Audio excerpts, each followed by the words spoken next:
semua sukacita kan? Harus sukacita karena apa? Kita mau memuji Tuhan. Jadi anak-anak, sebelum kita memulai ibadah kita ambil saat teduh sejenak. Kita saat teduh.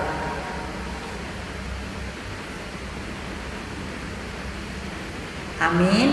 Nah, untuk memulai ibadah kita angkat pujian kita, betapa kita tidak bersyukur.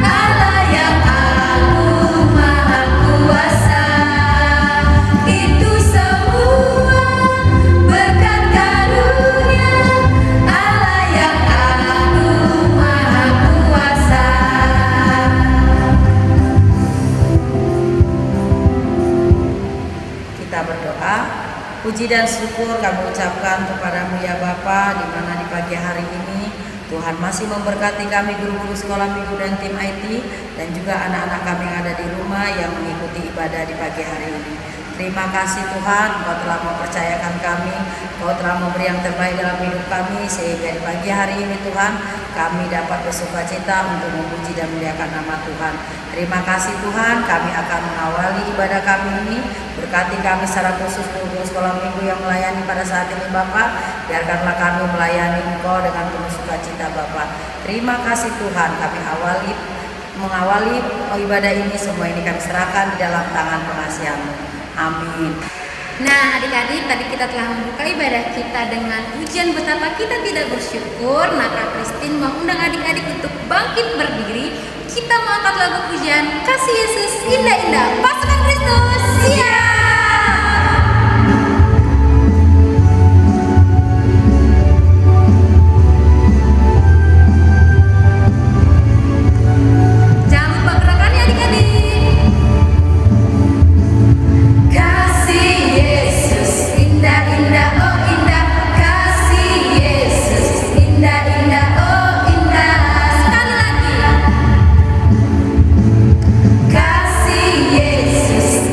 Indah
pujian Guru Pipin.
Shalom adik-adik, sekarang kita mau masuk belajar firman Tuhan. Nah, sebelum itu kita mau berdoa dulu ya. Mari sama-sama kita bersatu dalam doa. Tuhan Allah Bapa yang bertata dalam kerajaan surga, kami bersyukur karena Tuhan masih menyertai ibadah kami sampai pertengahan, dan saat ini kami akan belajar dari firman-Mu. Biarlah Tuhan Engkau yang memberkati kami dimanapun kami berada, sehingga kami boleh mendengarkan dengan baik, dan biarlah firman yang akan kami dengarkan, yang akan kami pelajari, itu boleh menjadi kekuatan baru bagi kami. Terima kasih Bapa yang baik, berfirmanlah kami siap merenungkannya. Amin. Nah adik-adik, hari ini kita akan belajar tentang tema rajin menabung. Nah sebelum itu kita mau baca Alkitab terlebih dahulu. Nats minggu ini diambil dari Kejadian 41 ayat 46 sampai 57. Kejadian 41 ayat 46 sampai 57. Yuk kita baca sama-sama ya. Kejadian 41 ayat 46 sampai 57. Di bawah perikop Yusuf di Mesir sebagai penguasa. Yusuf berumur 30 tahun ketika ia menghadapi Firaun raja Mesir itu. Maka pergilah Yusuf dari depan Firaun, lalu dikelilinginya seluruh tanah Mesir. Tanah itu mengeluarkan hasil bertumpuk-tumpuk dalam ke-7 tahun kelimpahan itu. Maka Yusuf mengumpulkan segala bahan makanan ke-7 tahun kelimpahan yang ada di tanah Mesir, lalu disimpannya di kota-kota. Hasil daerah sekitar tiap-tiap kota disimpan di dalam kota itu. Demikianlah Yusuf menimbun gandum seperti pasir di laut sangat banyak, sehingga orang berhenti menghitungnya karena memang tidak terhitung. Sebelum datang tahun kelaparan itu, lahirlah bagi Yusuf 2 orang anak laki-laki yang dilahirkan oleh Asnat, anak Potifar, imam di On. Yusuf memberi nama Manasye kepada anak sulungnya itu, sebab katanya, Allah telah membuat aku lupa sama sekali kepada kesukaranku dan kepada rumah Bapakku. Dan kepada anak yang kedua diberi nama Efraim, sebab katanya, Allah membuat aku mendapat anak dalam negeri kesengsaraanku. Setelah lewat 7 tahun kelimpahan yang ada di tanah Mesir itu, mulailah datang 7 tahun kelaparan, seperti yang telah dikatakan Yusuf dalam segala negeri. Ada kelaparan, tetapi di seluruh negeri Mesir ada roti. Ketika seluruh negeri Mesir menderita kelaparan dan rakyat berteriak meminta roti kepada Firaun, berkatalah Firaun kepada semua orang Mesir, "Pergilah kepada Yusuf, perbuatlah apa yang akan dikatakannya kepadamu." Kelaparan itu merajalela di seluruh bumi. Maka Yusuf membuka segala lumbung dan menjual gandum kepada orang Mesir, sebab mungkin hebat kelaparan itu di tanah Mesir. Juga dari seluruh bumi datanglah orang ke Mesir untuk membeli gandum dari Yusuf, sebab hebat kelaparan itu di seluruh bumi. Ya, sekian pembacaan firman kita pada pagi hari ini. Nah, adik-adik, kita kembali belajar dari tokoh Yusuf. Kalau beberapa minggu yang lalu, Kak Devita juga pernah menyampaikan tentang Yusuf, tapi minggu lalu itu kita belajar tentang gimana Yusuf mau memaafkan saudara-saudaranya yang berbuat jahat kepada dia. Nah, untuk minggu ini kita mau kembali belajar dari Yusuf yang rajin menabung. Gimana sih Kak Devita? Ceritanya ini sebelumnya itu kan Yusuf di penjara ya. Nah, ternyata Yusuf ini selain dia memiliki hati yang besar dan mau memaafkan, dia juga ternyata pandai atau pintar menerjemahkan mimpi. Jadi waktu itu dia pernah bermimpi bahwa mimpinya apa aja ya. Jadi mimpinya itu ada 2 adik-adik. Mimpi yang pertama itu adalah mimpi bahwa akan ada 7 lembu yang berbadan gemuk dan 7 lembu yang berbadan kurus. Nah, 7 lembu yang berbadan gemuk dan 7 lembu yang berbadan kurus. Dan selanjutnya dalam mimpinya Yusuf itu, ia melihat bahwa lembu-lembu yang gemuk itu dimakan oleh lembu-lembu yang kurus. Nah, selanjutnya mimpi yang kedua yang dialami oleh Yusuf adalah ia bermimpi bahwa ada 7 gandum yang berisi sangat gemuk ya adik-adik, dan 7 lagi itu dia sangat kurus gandumnya. Tuh, kurus kerempeng ya. Tuh adik-adik boleh lihat gambarnya. Nah, jadi Yusuf itu bermimpi kedua hal tersebut. Nah, apa sih arti mimpi Yusuf tersebut? Ternyata arti mimpi Yusuf tersebut adalah bahwa di bangsa Mesir nanti akan terjadi 7 tahun kelaparan dan 7 tahun masa kelimpahan. Nah, ini dia. Di sini akan ada 7 tahun kelimpahan, artinya panennya akan banyak, akan melimpah. Mesir akan menjadi bangsa yang kaya akan sumber dayanya. Tetapi setelah mereka mengalami kelimpahan, maka akan ada 7 tahun masa kelaparan. Mereka akan mengalami kekeringan dan akan merasa lapar karena tidak ada lagi makanan atau tumbuh-tumbuhan yang dapat mereka makan. Nah, adik-adik, dari cerita ini ternyata dari mimpi Yusuf tersebut ia merupakan orang yang bijaksana. Kenapa? Karena dari situ Yusuf berpikir pintar. Yusuf berpikir pintar kayak mana Kak Devita? Nah, jadi Yusuf itu menyimpan persediaan makanan ketika masa kelimpahan agar waktu kelaparan dia nggak merasa kelaparan.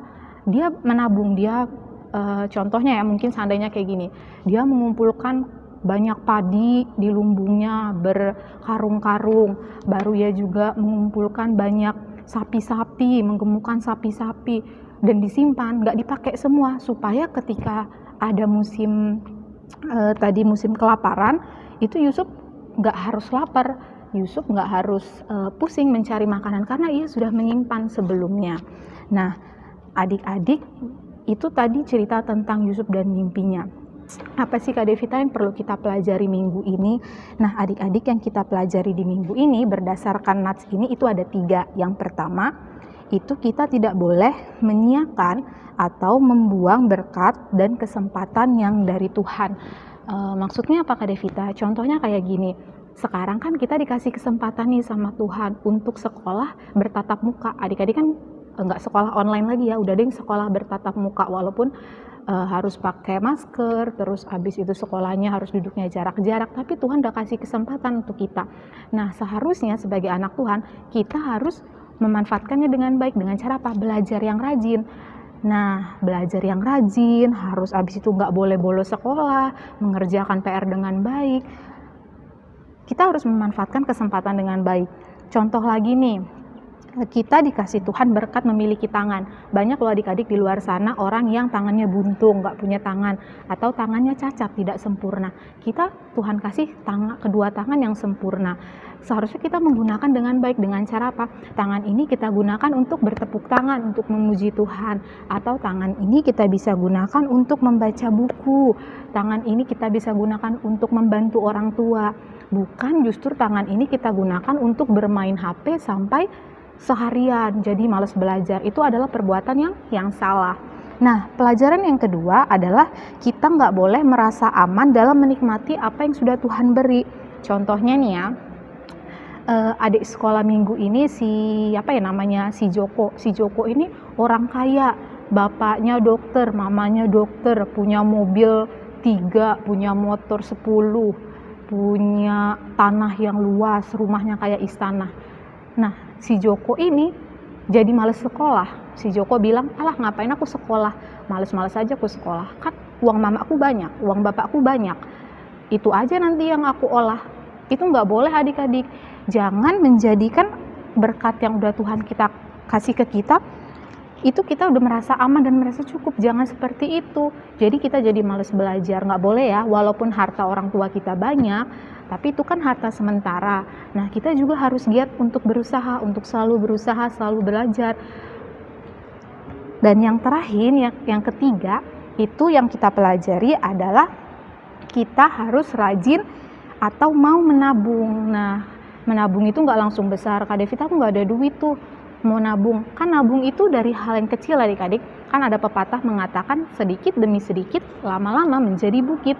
Nah, kita harus rajin menabung. Seandainya dalam sehari dikasih mamanya itu 5.000, kita bisa tabung 2.000, 3.000, itu bisa kita jajanin atau kita pakai.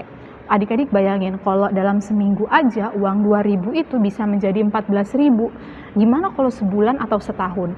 Nah, uang itu akan menjadi banyak. Itu bisa kita gunakan sewaktu-waktu jika kita membutuhkan. Seandainya adik-adik nih mau beli buku, tapi di suatu ketika orang tua adik-adik, mama atau bapaknya lagi nggak punya uang. Nah, kalau kita rajin menabung, uang tabungan kita bisa kita gunakan untuk membeli buku tersebut. Itu kan jadi berguna untuk kita.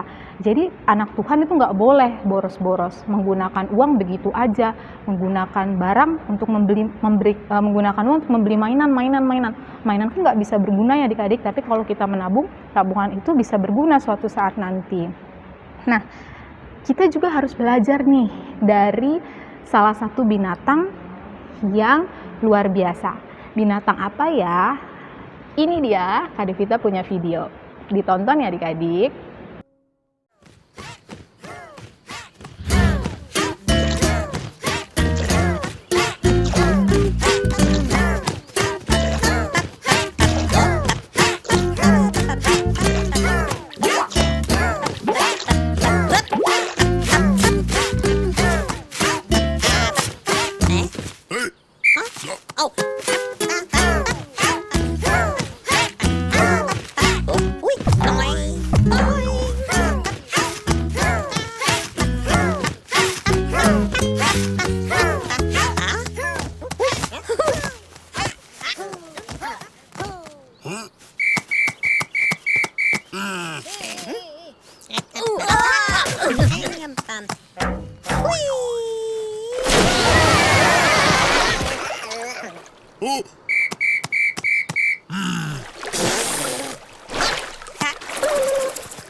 Gimana adik-adik? Tadi udah lihat kan videonya? Videonya tentang si semut. Semut itu adalah binatang yang kecil banget ya, dan binatang yang lemah. Kenapa lemah? Karena kalau semut itu kita pencet aja pasti langsung mati, dia nggak melawan, iya kan?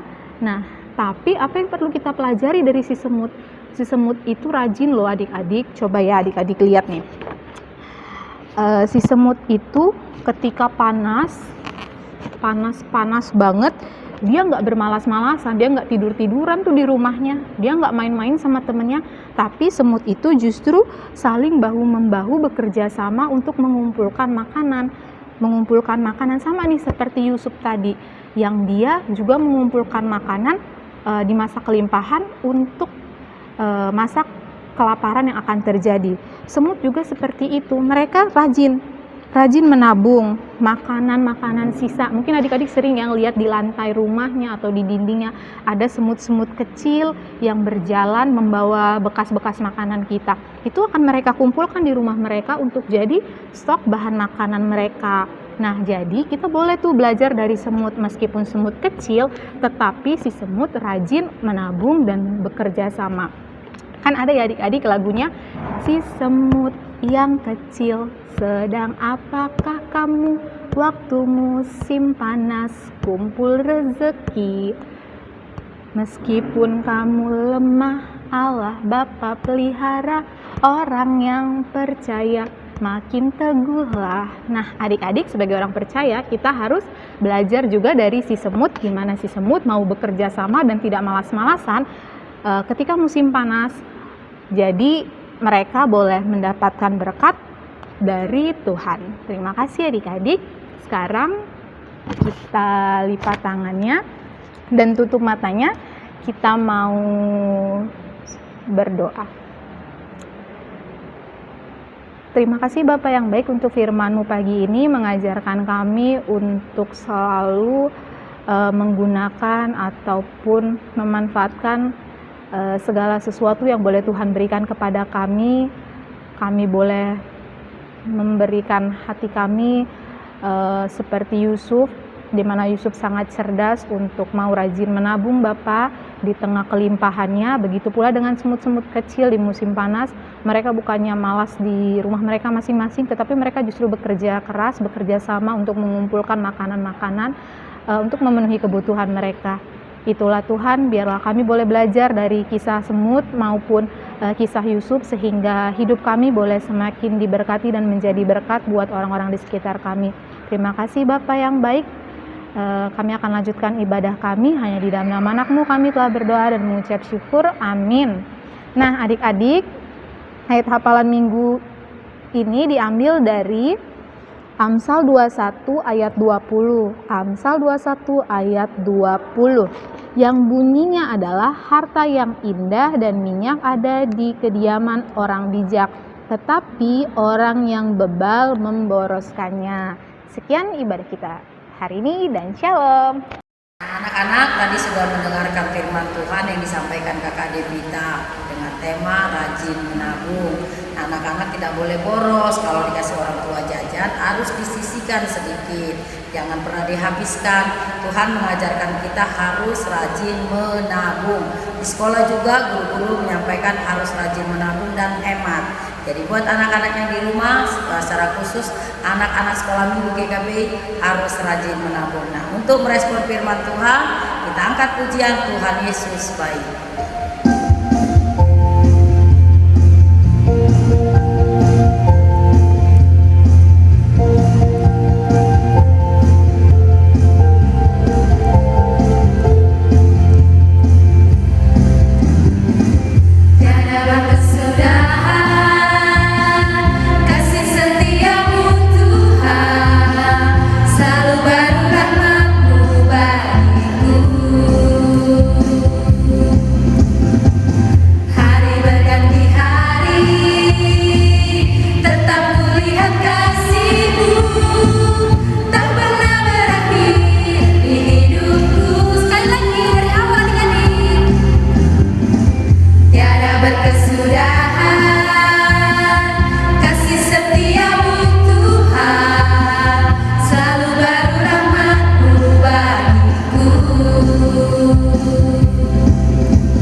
kita memberikan persembahan. Persembahan untuk siapa? Persembahan untuk Tuhan. Nah, persembahan kalian bisa diberikan kepada orang tua, melalui orang tua diberikan kepada penatua sektor, atau langsung ke gereja diberikan kepada bendahara jemaat. Kami tunggu ya buat ibu-ibu, kami tunggu untuk memberikan persembahannya kepada Tuhan. Terima kasih, Tuhan Yesus memberkati.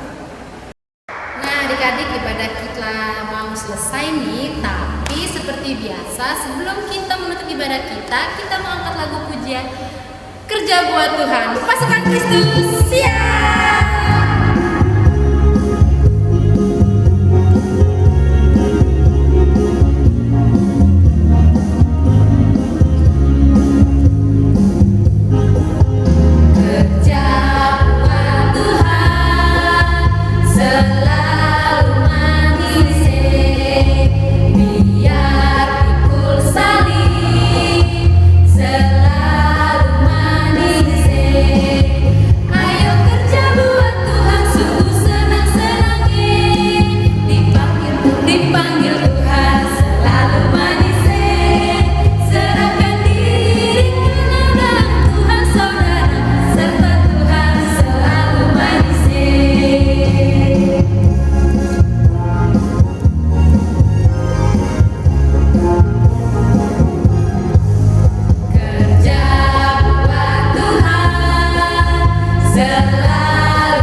Karena Engkau yang punya kerajaan dan kuasa dan sampai selama-lamanya.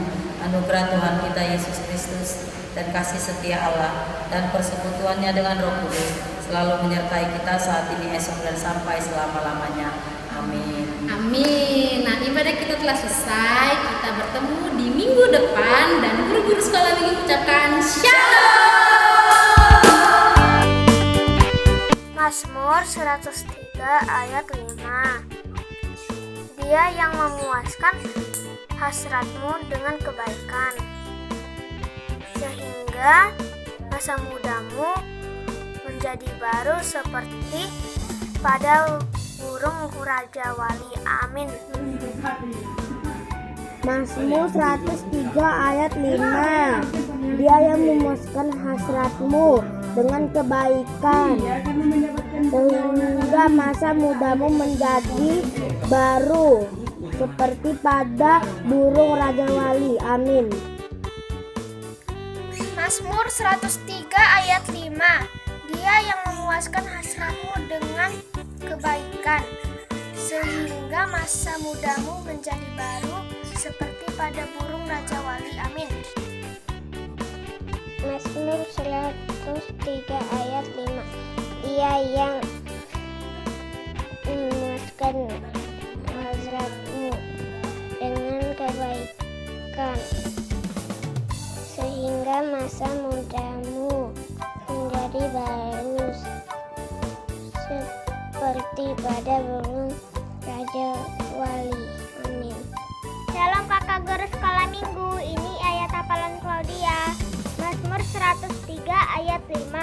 Dia yang memuaskan hasratmu dengan kebaikan, sehingga masa mudamu menjadi baru seperti pada burung Raja Wali. Amin. Terima kasih. Shalom Inang dan kakak guru sekolah minggu, selamat hari Minggu. Ini ayat hafalan Venita, Mazmur 103 ayat 5. Dia yang memuaskan hasratmu dengan kebaikan, sehingga masa mudamu menjadi baru seperti pada burung Raja Wali. Amin. Terima kasih. Halo kakak guru sekolah minggu, selamat hari Minggu. Ini ayat hafalan Intan, Mazmur 103 ayat 5. Dia yang memuaskan hasratmu dengan kebaikan, sehingga masa mudamu menjadi baru seperti pada burung Raja Wali. Amin. Terima kasih. Mazmur 103 ayat 5. Dia yang memuaskan hasratmu dengan kebaikan, sehingga masa mudamu menjadi baru seperti pada burung Raja Wali. Amin. Mazmur 103 ayat 5. Dia yang memuaskan hasratmu dengan kebaikan, sehingga masa mudanya menjadi baru seperti pada burung Raja Wali. Amin. Mazmur 103 ayat 5. Dia yang memuaskan hasratmu dengan kebaikan, maka masa mudamu akan menjadi baru seperti pada burung Raja Wali. Amin. Mazmur 103 ayat 5. Dia yang memuaskan hasratmu dengan kebaikan, sehingga masa mudamu akan menjadi baru seperti pada burung Raja Wali. Mazmur 103 ayat 5. Dia yang memuaskan hasratmu dengan kebaikan, sehingga masa mudamu menjadi baru seperti burung Raja Wali. Amin. Terima kasih.